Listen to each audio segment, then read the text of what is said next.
the superdelegates, which I think have 8 already from New Hampshire, 6 of those have pledged their allegiance to Hillary Clinton. So despite being trounced in New Hampshire, Hillary Clinton is now coming out in a dead heat with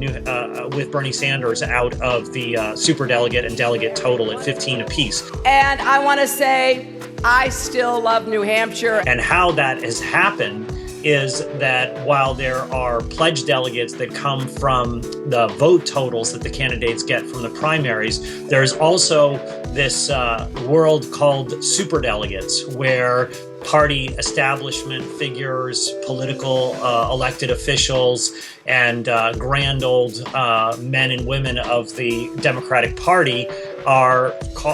make up these so-called superdelegates, which are independent of the voters' will and can pledge their allegiance to a candidate of their choice. In each political party, about 20% are superdelegates, enough that even if voters clearly pick one candidate, the wizards could still have enough power to tip the scales the other way. It's a rigged system inside the Democratic Party, which is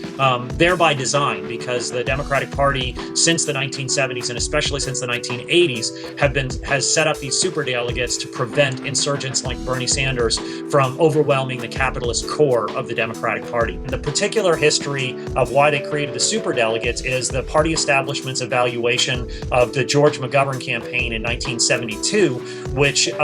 was an expression of the anti-war movement through the Democratic Party. Said this war is a moral debacle, and we ought to withdraw our forces right now, or this will haunt us. It so offended the Democratic Party establishment that they actually abandoned support for the McGovern campaign, preferring to see Richard Nixon win. And so after both the failed attempt of McGovern to win the election because he was undermined by the Democratic Party establishment, and then the disastrous failures of the Jimmy Carter presidencies, the party establishment decided in the early 1980s to create these superdelegates, which would be a firewall to prevent insurgent and dissident candidates from winning the nominations. That produces a real contradiction at the heart of the Democratic Party, which is, as a capitalist party, its social base is inside unions and oppressed people's organizations. Therefore, it's always going to have the threat of a challenge that would more clearly represent the interests of workers and oppressed groups in our society. Now, these superdelegates have a right to vote their conscience and who they think will be the better president or who can win. Have two capitalist parties, the A team of American capitalism, which has traditionally been the Republican Party, and the B team of American capitalism, which is the Democratic Party. Whenever the A team discredits itself, in comes the B team to prevent a real working class challenge, a new third party that would represent the interests of working class and oppressed people. But all of this points to the fact that Sanders' message is fantastic on most domestic questions, not that good on foreign policy at all. But even with his weaknesses, the Democratic Party establishment is clearly under threat, and they may be forced to deploy their superdelegate hand.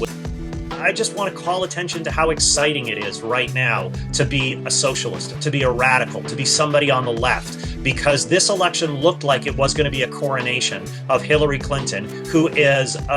somebody who's an expression of all that's wrong in American society, a politician who says one thing and does another. And what she has done, whether in office or in her bureaucratic appointments, is basically what big business wanted and has betrayed the aspirations of workers and the oppressed. And to have somebody like Bernie Sanders calling that out and naming it and describing the corruption of American democracy and winning as high as 84% of youth votes, that can only foretell positive things for the redevelopment of an American left. That said, the contradiction of the Sanders campaign is he's saying most of the right things in the wrong party, a party that stands against everything that he stands for. And it underlines the opportunity for the left to make an argument to a whole new socialist generation that it's time to build a party of our own that represents and agitates in the streets, workplaces, and at the ballot box for our agenda for workers and the oppressed.